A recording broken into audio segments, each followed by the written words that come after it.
I stood outside my mother-in-law's apartment door with that familiar envelope in my hand, $200 I could barely afford to give. My son hadn't had new shoes in 6 months. But this was my duty, right? This was what Marcus would have wanted. I slipped the envelope under the door like I always did. But as I turned to leave, I heard something. Footsteps. Heavy ones. A man's footsteps. My dead husband had been gone for 5 years. So why did those footsteps sound exactly like his? Miss Hattie grabbed my arm in the hallway the next morning. "Baby," she whispered, "I seen him. Late at night. Walking with that same limp Marcus had." I laughed it off. I had to. Because the alternative? The alternative would destroy me. And that's where my story truly began. Before I share this chapter of my life, if you've ever felt ignored, unheard, or underestimated, then this channel is for you. Subscribe to Jossy Revenge, where every story has a heartbeat. Now, let me take you back to where it all began. I remember the day they told me Marcus was dead. It was a Tuesday. Cold. The kind of cold that gets into your bones and doesn't leave. His mother called me at work, her voice shaking. "Baby, there's been an accident. Marcus, he's gone." They said it happened at the oil fields in North Dakota. Equipment malfunction. Quick. Painless. Those were the words they used, like they could somehow make death sound gentle. I was 28 years old with a 3-year-old son and a husband I'd never see again. The funeral was small. Closed casket. His parents said the accident had been too severe, that I wouldn't want to remember him that way. I trusted them. Why wouldn't I? They were grieving too. But then came the debt.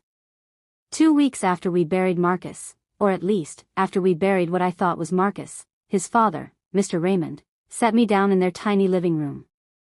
The same living room where Marcus and I had announced we were having a baby. The same living room where we'd celebrated Malik's first birthday. "Kesha," Mr. Raymond said, his voice heavy, "Marcus borrowed money from us before he left for North Dakota. $12,000. He needed it for certifications, equipment, housing deposit. He said he'd pay us back once he got his first few paychecks." I stared at him. $12,000? "We didn't want to burden you with this," his mother added, dabbing her eyes with a tissue. "But baby, we're struggling. We only got Social Security. We need that money for our medications, our bills." My heart sank. I looked around their apartment, the peeling wallpaper, the old furniture, the space heater in the corner because their heating didn't work right. They looked so frail, so tired. "I'll pay you back," I heard myself say. "I promise." And just like that, I became responsible for a debt I never knew existed. We agreed on $200 a month. It would take me 5 years to pay it off, but what choice did I have? Marcus was gone. His parents had given us so much when we were starting out. This was the right thing to do. So every month, on the 15th, I would cash my paycheck, pull out $200, and drive to their apartment building on the south side. I'd slip the envelope under their door. They told me not to knock because Mr. Raymond's heart couldn't take the stress of visitors, and I'd leave. $200 doesn't sound like much, does it? But when you're a single mother working as a home health aide making $32,000 a year, $200 is everything. It was the difference between Malik getting new shoes or wearing ones with holes in the soles. It was the difference between buying fresh vegetables or surviving on rice and beans for 2 weeks straight. It was the difference between keeping the lights on or sitting in the dark, telling my son we were camping indoors for fun. Malik never complained. Not once. He's 8 years old now, and he's the kindest, bravest little boy I've ever known. When the other kids at school made fun of his worn-out clothes, he'd come home and tell me, "Mama, they just don't understand that we're saving up for something special." He didn't know we weren't saving for anything. He didn't know every penny I made went to survival and that debt. But he knew I was trying. One night, about 4 months ago, Malik came into my room. I was sitting on my bed, staring at bills spread across my blanket like a losing hand of cards. "Mama," he said softly, "are we poor?" I looked at my baby boy standing in the doorway in pajamas that were 2 sizes too small, and I wanted to lie. I wanted to tell him we were fine, that everything was okay. But I couldn't. "We're not poor, baby," I said, pulling him onto my lap. "We're just going through a hard season. But seasons change. You understand?" He nodded against my chest. "Like winter turns into spring?" "Exactly like that." But deep down, I wondered if spring would ever come. The truth is, I was drowning. My credit cards were maxed out. I'd taken a second job cleaning offices at night, which meant I barely saw Malik. My sister Tanya had started buying him clothes and school supplies without telling me, slipping them into my apartment when I wasn't looking because she knew I was too proud to ask for help. And still, every month, I delivered that $200. I'd see Marcus's parents at church sometimes. They'd hug me, tell me how grateful they were, how Marcus would be so proud of me. Mrs. Patricia would squeeze my hand and say, "You're such a blessing, baby. I don't know what we'd do without you." I'd smile and nod, feeling like I was doing something noble. Something right. Have you ever sacrificed so much for someone that you forgot to save anything for yourself? That's where I was. Emptied out. Running on fumes and faith. But then Miss Hattie changed everything. Miss Hattie lived 2 floors below Marcus's parents in their building. She was 76 years old, sharp as a tack, and didn't miss a thing that happened in that building. She'd known Marcus since he was a boy. I ran into her one afternoon when I was dropping off the monthly payment. I just slipped the envelope under the door and was heading back to the elevator when I heard her voice. "Kesha, baby, can I talk to you for a minute?" I turned around. Miss Hattie was standing in her doorway, wearing her housecoat and slippers, her gray hair in rollers. "Yes, ma'am." She glanced up at Marcus's parents' door, then back at me. "Not here. Come inside for a second." Something in her voice made me follow her. Her apartment smelled like lemon polish and coffee. She sat me down at her kitchen table and poured me a cup without asking. "How long you been giving them money?" she asked. I blinked. "Excuse me?" "The Johnsons." "How long you been paying them?" 5 years, I said slowly. "Why?" Miss Hattie sighed and shook her head. "Baby, I don't like to get in people's business, but something ain't right." My stomach tightened. "What do you mean?" She leaned in close. "I seen someone going into that apartment late at night. Real late. After midnight. And Kesha, he walks just like Marcus used to walk. That same limp he had from that basketball injury." The room tilted. "Miss Hattie, Marcus is dead. I buried him 5 years ago." "Did you?" she asked softly. "Did you see him? Did you see his body?" I opened my mouth, but no words came out. "I'm not saying it's him," Miss Hattie continued. "I'm just saying, you might want to ask some questions. Something don't smell right, and it ain't just my catfish from last night." I left her apartment in a daze.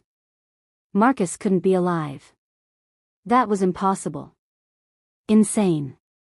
But that night, lying in bed, I couldn't stop thinking about it. The closed casket. The way his parents had insisted I not view the body. The mysterious $12,000 debt I'd never heard about until after he died. And those footsteps Miss Hattie described. That limp. Marcus had torn his ACL in high school. He'd walked with a slight limp ever since, barely noticeable unless you knew him well. I didn't sleep that night. The next morning, I called my cousin Dante. If anyone could help me figure this out, it was him. Dante worked in IT, knew everything about computers and security systems. "I need a favor," I told him. "And you're going to think I'm crazy." "Try me," he said. I told him everything. The debt. Miss Hattie's story. My suspicions. There was a long pause. "You think Marcus faked his death?" Hearing someone else say it out loud made it sound even more ridiculous. I don't know what I think, I admitted. But I need to know the truth. That building has security cameras in the hallways. Can you get the footage? Another pause. Then, give me 2 days. Those were the longest 2 days of my life. Dante showed up at my apartment on a Thursday night with his laptop and a look on his face I couldn't read. You got it? I asked before he even sat down. He nodded slowly. Yeah. I got it. But Kesha, you need to prepare yourself. My hand started shaking. Malik was at Tanya's house for the night, I'd made sure of that. Whatever I was about to see, I didn't want my son anywhere near it. Dante set his laptop on my kitchen table and pulled up a video file. The building manager owed me a favor. I told him we were investigating a theft. He gave me access to the last 6 months of hallway footage. 6 months. My stomach twisted. I went through every night between midnight and 4 a.m., Dante continued. Looking for anyone entering or leaving the Johnsons' apartment. And? He turned the laptop toward me. Watch. The screen showed the hallway outside apartment 4C, Marcus's parents' place. The timestamp read 1:47 a.m., dated 3 weeks ago. The 15th of the month. The same day I'd delivered the payment. For a few seconds, nothing happened. Just an empty hallway under fluorescent lights. Then a figure appeared from the stairwell. He was wearing a black hoodie, pulled low over his face. Dark jeans. Work boots. He moved carefully, quietly, like someone who didn't want to be seen. And he walked with a limp. My breath caught in my throat. The man approached apartment 4C. He didn't knock. He pulled out a key and let himself in. The door closed behind him. I stared at the screen, my heart pounding so loud I could hear it in my ears. Keep watching, Dante said softly. He fast-forwarded. At 3:22 a.m., the door opened again. The same man emerged, the hood still covering his face. He disappeared down the stairwell.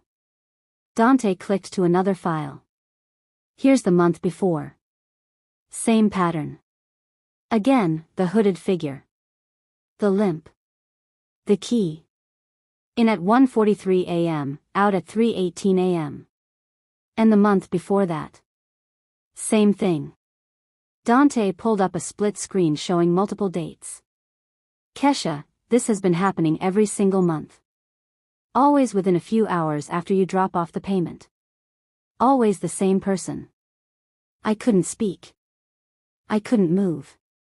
I tried to get a clear shot of his face, Dante said, but he's careful. The hood, the angle, the lighting, he knows where the cameras are. But the limp, I whispered. Marcus tore his ACL junior year. He's walked like that ever since. I know. So what are you saying? Dante closed the laptop and looked at me. I'm saying Miss Hattie was right. I'm saying something is very wrong here. And I'm saying, you need to consider the possibility that your husband isn't dead. The words hung in the air like smoke. Part of me wanted to scream that it was impossible. That I'd mourned Marcus for 5 years. That I'd cried myself to sleep clutching his old t-shirts. That I'd raised our son alone, telling him stories about the father he barely remembered. But another part of me, a part that had been growing louder since Miss Hattie's warning, knew Dante was right. What do I do? I asked. We get more proof, Dante said. We figure out who that man is. And then we decide what to do with the information. Over the next 2 weeks, we became investigators. Dante pulled financial records, nothing illegal, just public information. What we found made my blood run cold. Marcus's parents weren't broke. Mr. Raymond had a pension from his 30 years at the post office. A good one. Mrs. Patricia had her Social Security plus a small pension from the school district where she'd worked as a cafeteria manager. Together, they were bringing in almost $4,000 a month. But their bank statements, which Dante accessed through some questionable but effective methods I decided not to ask about, showed they weren't touching those pension checks. The money just sat there, accumulating. So where are they getting their living expenses? I asked. Dante pointed at the screen. Look at the deposits. Every month, around the 16th or 17th, there's a cash deposit. Always between $800 and $1,200. My $200, plus more. Someone's giving them cash, I said slowly. A lot of cash. Or, Dante said, they're receiving it from someone who needs to hide their income. Like someone who was supposed to be dead. We kept digging. I started asking questions, carefully, quietly. I talked to people who'd known Marcus. His old co-workers from before he supposedly went to North Dakota. His friends from the neighborhood. Most of them had the same story. Marcus had been struggling. Gambling debts, they said. He'd gotten in deep with some bad people. Then suddenly, he'd told everyone he was leaving for the oil fields to make enough money to pay it all off. Nobody had heard from him after that. Except his parents, apparently. Then I did something I should have done 5 years ago. I went back to the funeral home. The director was a kind older man named Mr. Chin. He remembered me, remembered the closed casket, the grieving widow, the small, sad service. I need to ask you something, I said. The cremation. Do you have records? He pulled up the file. Yes, we cremated the remains and provided the urn to the family. Can I ask, what condition was the body in when you received it? Mr. Chen frowned, checking his notes. According to this, we received the remains directly from the medical examiner's office in North Dakota. They'd already performed the autopsy. The body was released to the family for transportation and cremation. Did you see the body? He hesitated. Mrs. Johnson, we typically don't open sealed containers from out-of-state medical examiners unless there's a specific reason to. So you didn't actually see my husband's body? His silence was answer enough. I felt sick. The urn, I said. Who picked it up? According to our records.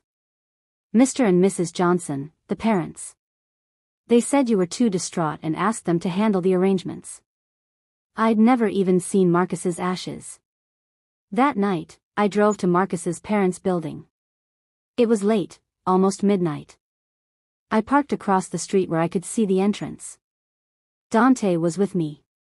You sure about this? He asked. I need to see for myself. We waited. At 1:52 a.m., a figure emerged from the shadows at the side of the building. Black hoodie. Dark jeans. Work boots. He looked around carefully, then headed for the entrance. Even from across the street, even in the dark, I could see it. That walk. That slight dip in the right leg with every step. I'd watched that walk for 6 years of marriage. I'd seen it 1,000 times, coming through our apartment door after work, walking toward me at our wedding, pacing the hospital hallway when Malik was born. Dante grabbed my arm. Kesha, don't.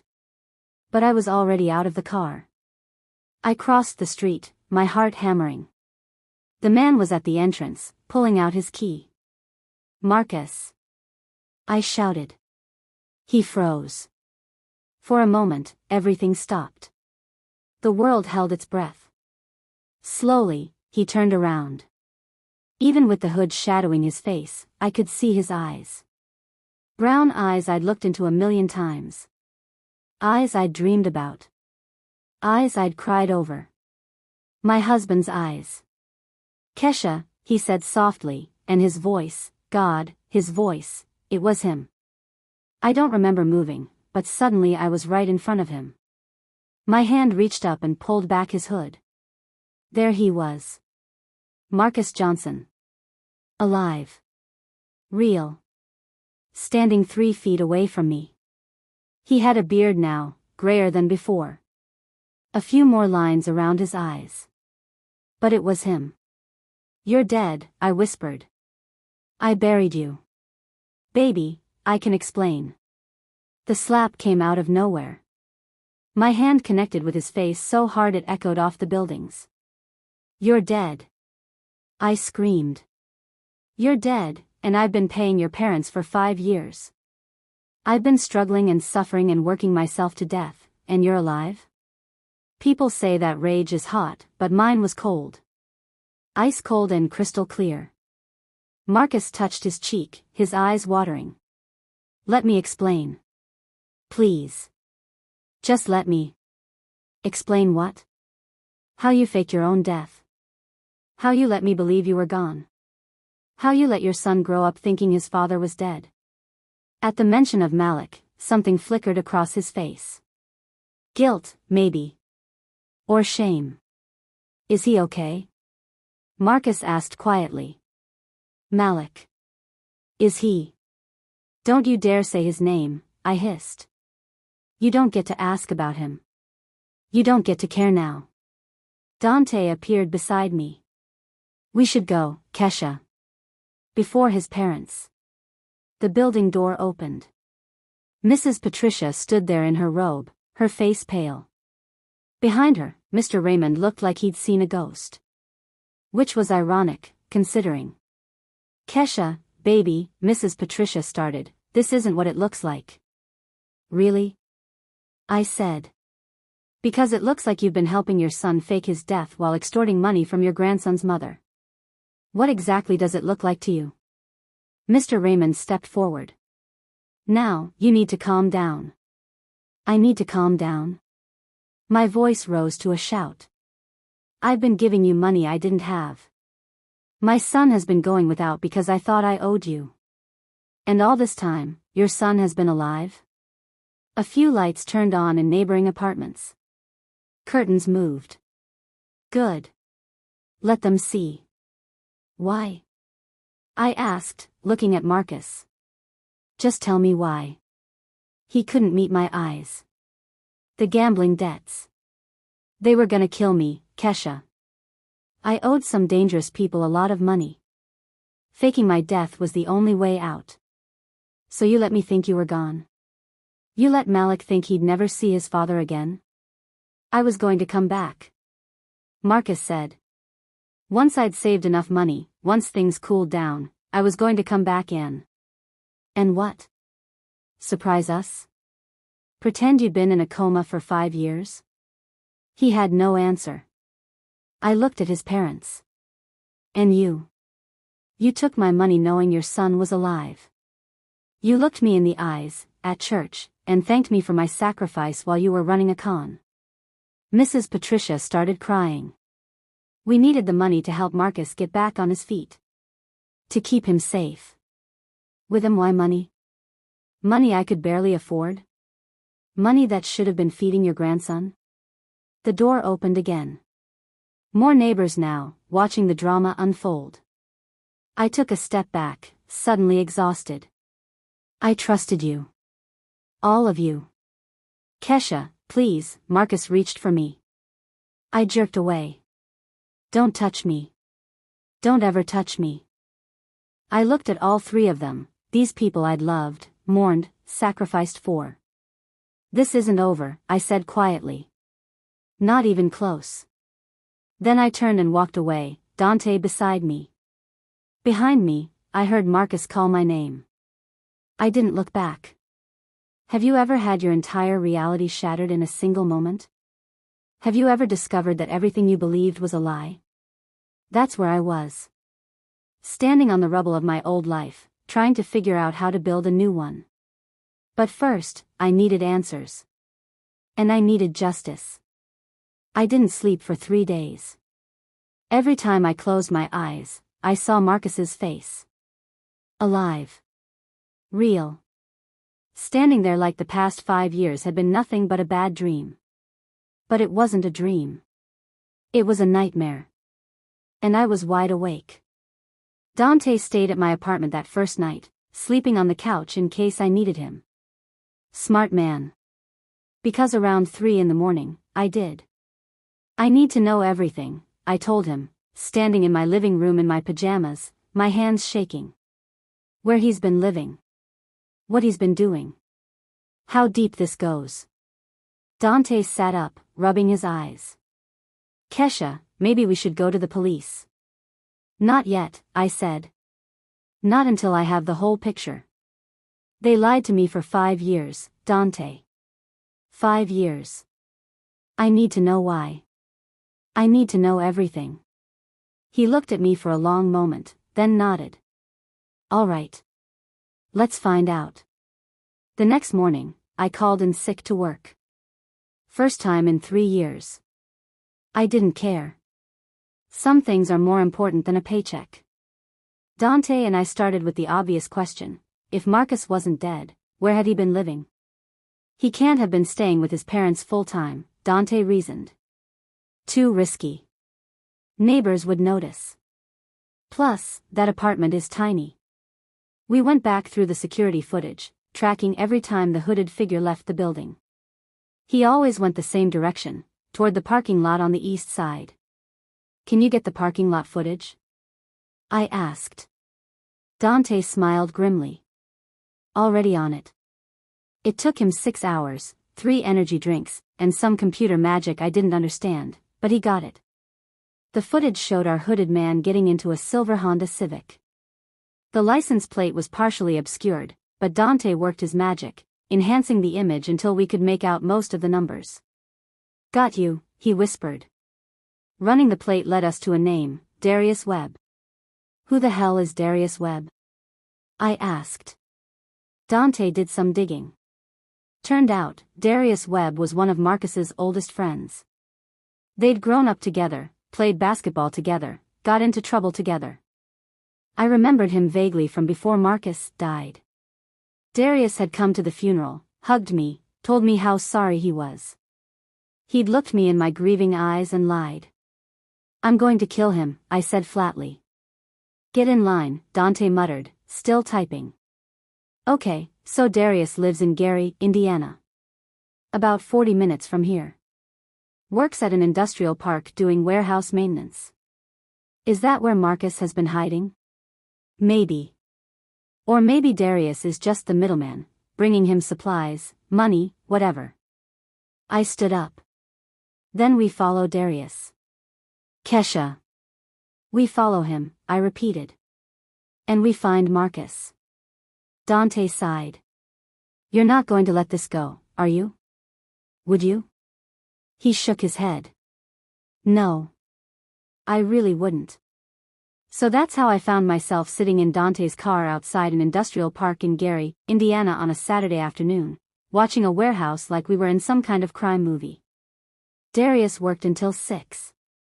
We watched him clock out, get in his car, and drive. We followed him. Not to his house. Not to a store. To an abandoned warehouse on Miller Road, surrounded by empty lots and forgotten buildings. Why would he come here? I whispered. Let's find out. We parked a block away and approached on foot. The warehouse had broken windows and graffiti on the walls. It looked like it had been empty for years. But there was a light on inside. Second floor, back corner. And parked behind the building, hidden from the street, was another car. My heart stopped. It was Marcus's car. The blue Chevy Malibu we'd bought together 6 years ago. The car that was supposed to have been sold after his death. That son of a... I couldn't even finish the sentence. Dante grabbed my arm. We need to be smart about this. We can't just go barging in there. Watch me. Kesha. He pulled me back. Listen to me. We don't know what we're walking into. Marcus was running from gambling debts, right? What if those people are in there? What if there are drugs, weapons, who knows what? I hadn't thought about that. We call the police, Dante said. We tell them everything we know. We let them handle it. I wanted to argue. I wanted to storm in there and confront Marcus myself, make him look me in the eyes and explain every single lie. But Dante was right. Okay, I said. But first, I need proof. Something the police can't ignore. We spent the next 2 hours watching that warehouse. Darius went in around 7. We saw shadows moving past the lit window. 2 people, maybe 3. At 9:30, Darius left. Marcus didn't. He's living there, I said. That's where he's been this whole time. Dante pulled out his phone and started taking pictures. The warehouse. The cars. The lit window. Then we left. But I came back the next day. Alone. I know. Dante would have killed me if he'd known. But I needed to see this for myself. I needed to understand. I parked down the street and walked to the warehouse. It was early Sunday morning. The industrial park was empty, quiet except for the wind rattling the chain-link fences. I found a side door that wasn't completely boarded up. Squeezed through. Inside, the warehouse was exactly what you'd expect, dusty, dark, filled with old equipment and trash. But I could hear something above me. Footsteps. Music playing softly. I found the stairs and climbed them slowly, carefully, my heart pounding so hard I thought it might burst. At the top was a hallway with several doors. One was open, light spilling out. I moved closer. And there he was. Marcus was sitting on a couch in what looked like a makeshift apartment. Someone had cleaned up part of the warehouse, brought in furniture, a TV, a mini fridge. It was actually kind of nice, in an industrial bachelor pad sort of way. He was watching a basketball game, drinking a beer, completely relaxed. He looked happy. While I'd been working 2 jobs and struggling to feed our son, he'd been here. Living comfortably. Watching basketball. The rage came back, white hot and blinding. I stepped into the doorway. Comfortable? Marcus jumped so hard he dropped his beer. It shattered on the concrete floor, foam spreading everywhere. He stared at me like I was the ghost. Kesha, how did I find you? I laughed, but there was no humor in it. I'm smarter than you gave me credit for, Marcus. Smarter than you or your parents or your friend Darius thought. He stood up slowly. You shouldn't be here. Really? Where should I be? At home, counting pennies, trying to figure out how to pay your dead parents the money I owe them? He flinched. Nice place you got here, I said, walking in uninvited. TV, couch, I bet you got a bed in the back somewhere. Meanwhile, Malik's been sleeping with a broken box spring because I can't afford to replace it. Don't, Marcus said quietly. Don't bring him into this. He's already in it. I shouted. He's been in it since the day you decided to fake your death and abandon your family. I didn't abandon you. I did this to protect you. Protect me? I was shaking now. You let me think you were dead, Marcus. Do you have any idea what that did to me? What it's still doing to me? He ran his hands over his face. The people I owed money to, Kesha, they weren't playing games. They threatened you. They threatened Malik. Said if I didn't pay up, they'd take it out on my family. So you faked your death and made me pay your parents instead? How does that make sense? I needed time, he said desperately. Time to earn money, pay off the debts, make things right. The oil field story gave me a cover. The death made the collectors leave you alone. It was supposed to be temporary. 5 years, Marcus. 5 years is temporary? He had no answer for that. I looked around the warehouse apartment. Saw pictures on a makeshift shelf. Pictures of Malik. School photos I'd sent to Marcus's parents over the years. He'd been watching our son grow up through photographs while I'd been doing it alone. The money I gave your parents, I said. That was for you, wasn't it? To help you hide. To keep you comfortable while you played dead. Marcus nodded slowly. Some of it. They needed some too, but, yeah. Most of it came to me. And the gambling debts? Did you pay those off? Most of them. When were you planning to come back? Or were you ever? He met my eyes finally. I wanted to. I swear I wanted to. But the longer it went on, the harder it got. How do you come back from this? How do I look you in the face and explain? Like you're doing now, I said coldly. Except now, you don't get a choice. His face went pale. What do you mean? I pulled out my phone. Showed him the photos Dante had taken. The security footage. The evidence we'd compiled.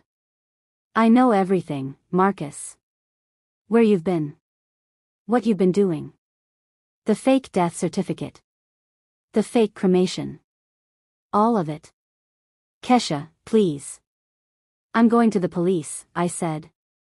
I'm going to tell them everything. And you, your parents, and Darius are all going to pay for what you did. Marcus took a step toward me. Don't do this. Please. If you turn me in, I'll go to prison. My life will be over. Your life has been over for 5 years, I said. You made sure of that when you crawled into that urn. What about Malik? He asked desperately. You want him to know his father is a criminal? You want him to have to visit me in prison? That hit me. Hard. Because the truth was, I hadn't thought about that part yet. Hadn't thought about what this would do to my son. Malik thinks his father is dead, I said quietly. At least that's a tragedy he can understand. But this? Knowing you chose to leave him? Knowing you watched him grow up from a distance and never once tried to come back? That would destroy him. Marcus's eyes filled with tears. I'm sorry. God, Kesha, I'm so sorry. Sorry doesn't pay back 5 years, I said. Sorry doesn't erase the nights I cried myself to sleep. Sorry doesn't put food on the table or shoes on our son's feet. I turned to leave. What are you going to do? Marcus asked. I looked back at him one last time. This man I'd loved. This man I'd married. This man I'd mourned. This stranger. I'm going to do what you should have done 5 years ago, I said. I'm going to tell the truth. I walked out of that warehouse and didn't look back. 3 days later, I sat in a police station with Dante and a lawyer Tanya had helped me find. Her name was Ms. Richardson, and she was fierce. We laid it all out. The fake death. The security footage. The financial records. The warehouse. Everything. The detective listening to our story looked like he couldn't believe what he was hearing. Ma'am, he said carefully, you understand that if what you're saying is true, this is fraud on a massive scale. Death certificate fraud, insurance fraud if any claims were made, potentially identity theft. I understand, I said. I want to press charges. Against all of them. Ms. Richardson leaned forward. My client has been the victim of a coordinated scheme to defraud her of money under false pretenses. She's been paying a debt that was based entirely on lies. We're seeking full restitution plus damages. The detective nodded slowly. We'll need to investigate. Verify the evidence. But based on what you've shown me, yeah. We'll investigate. It took 3 weeks. 3 weeks of police interviews, evidence gathering, and waiting. 3 weeks of Marcus calling me from burner phones, begging me to drop the charges. 3 weeks of his parents showing up at my apartment, crying, pleading, trying to convince me they were victims too. I didn't budge. Finally, the arrests came. Marcus was picked up at the warehouse. His parents were arrested at their apartment. Darius was taken from his job. All charged with conspiracy to commit fraud, forgery, and a list of other crimes I couldn't keep track of. The local news picked up the story. Man fakes death, hides for 5 years while wife pays parents. My phone wouldn't stop ringing. News stations wanting interviews. People from church calling to see if I was okay. Marcus's extended family calling me every name in the book. I unplugged my phone and focused on what mattered, Malik. I still hadn't told him everything. How do you explain to an 8-year-old that his dead father is actually alive but going to prison? Tanya helped me find a child therapist. We worked out a plan for how to tell him, when to tell him. But before I could, Malik came to me. "Mama," he said one night at dinner, "I heard some kids at school talking. They said Daddy isn't really dead." My heart stopped. "What do you think about that?" I asked carefully. He was quiet for a moment, pushing his food around his plate. I think if he was alive, and he didn't come see me, that means he didn't want to. God, my baby was too smart." Malik. "It's okay, Mama," he said, looking up at me with those big brown eyes. "You're here. You've always been here. That's what matters." I pulled him into my arms and held him tight, crying into his hair. "You're right, baby," I whispered. "I'll always be here." The trial took 6 months. Marcus pleaded guilty to avoid a longer sentence. His parents took a plea deal. Darius fought it but lost. In the end, Marcus got 12 years. His parents got probation but had to pay me back every penny I'd given them, $12,000 plus interest. The judge also ordered them to pay an additional $15,000 in damages. Darius got 3 years for his part in the conspiracy. At the sentencing, I sat in the courtroom and watched Marcus stand before the judge. He looked small. Broken. When given a chance to speak, he turned to me. "Kesha," he said, his voice cracking, "I know I don't deserve forgiveness. I know what I did was unforgivable. But I want you to know. I never stopped loving you. Or Malik. I was just weak. Scared. And I made terrible choices." I didn't respond. Just looked at him until he turned away. The judge gave him 12 years, and just like that, it was over. Marcus Johnson was dead for 5 years. Now he'd be gone for 12 more. Only this time, I wouldn't be mourning him. Walking out of that courtroom, I felt something I hadn't felt in years, light. Like I'd been carrying a weight I didn't know was there, and someone had finally lifted it off my shoulders. "You okay?" Dante asked, walking beside me. I took a deep breath. "Yeah. Actually, I am." The money from the restitution came through 2 months later. $27,000. I stared at that bank statement for a full hour, just looking at the number. Then I started making plans. First, I paid off every credit card. Every medical bill. Every debt that had been hanging over my head for years. Then I took Malik shopping. Real shopping. New clothes that actually fit. New shoes. A new bed with a real mattress. We went to dinner at a nice restaurant, the kind with cloth napkins and a kid's menu that isn't just chicken fingers. "Mama, why are we so fancy tonight?" Malik asked, grinning.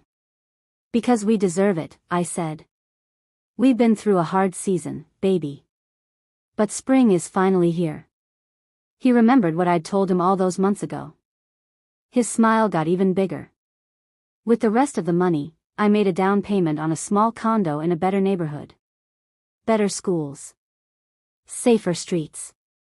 A place we could truly call home. The day we moved in, Malik ran through the empty rooms, his laughter echoing off the walls. "Which one is my room, Mama?" "Whichever one you want, baby." He picked the one with the window facing east, so he could see the sunrise. Smart kid. That night, after we'd unpacked the essentials and ordered pizza, Malik and I sat on the floor of our new living room, paper plates on our laps. "Mama," he said quietly. "Yeah, baby? Are we gonna be okay?" I looked at my son, this brave, beautiful, resilient little boy who'd been through so much and never complained once. "Yeah," I said, pulling him close. "We're gonna be better than okay." And for the first time in 5 years, I believed it. 6 months later, I was sitting on my new balcony, watching the sunrise, when my phone buzzed. It was a letter. From Marcus. Through the prison system. I almost deleted it. Almost. But something made me open it. "Kesha. I don't expect you to read this.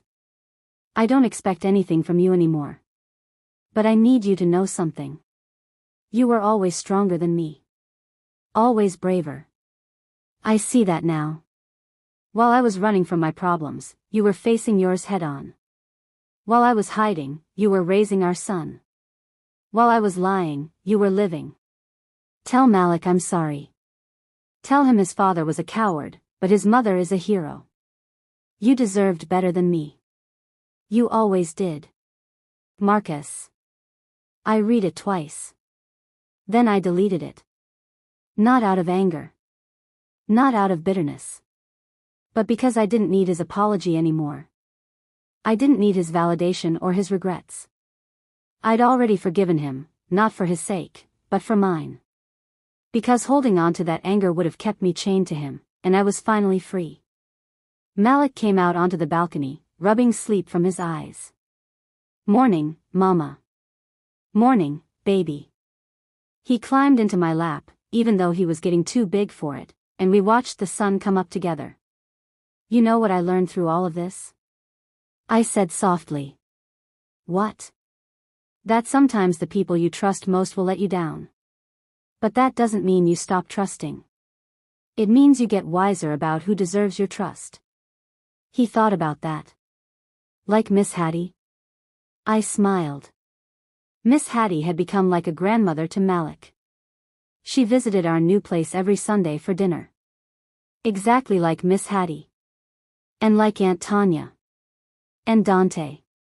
And you. Me? You, baby. You taught me that even when everything falls apart, love holds you together. You never stopped believing in me, even when things were hard. He hugged me tighter. That's 'cause you're the best mama in the world. My eyes stung with tears, but they were good tears. Healing tears. We're gonna be alright, you and me, I whispered. Better than alright. I know, he said simply. We always are. And he was right. Here's what I want you to understand if you've made it this far in my story. Betrayal doesn't define you. How you respond to it does. For 5 years, I was a victim. I was trapped in a lie I didn't even know existed. But the moment I discovered the truth, I had a choice, stay a victim or become a survivor. I chose to survive. I chose to fight. I chose to protect my son and rebuild our lives. And you know what? It wasn't easy. There were nights I wanted to give up. Moments I wanted to scream at the injustice of it all. But I kept going. One day at a time. One step at a time. Because that's what survivors do. If you're going through something right now, if someone has lied to you, betrayed you, taken advantage of you, I want you to hear this. You are stronger than you think. You are braver than you know. And you deserve better than what they gave you. Don't let their lies become your truth. Don't let their choices steal your future. Stand up. Speak up. Get the help you need. Gather your evidence. Find your people, the ones who truly have your back. And when the dust settles, when justice has been served or at least attempted, remember to forgive. Not because they deserve it. But because you deserve to be free. Malik and I are building a new life now. One based on truth, not lies.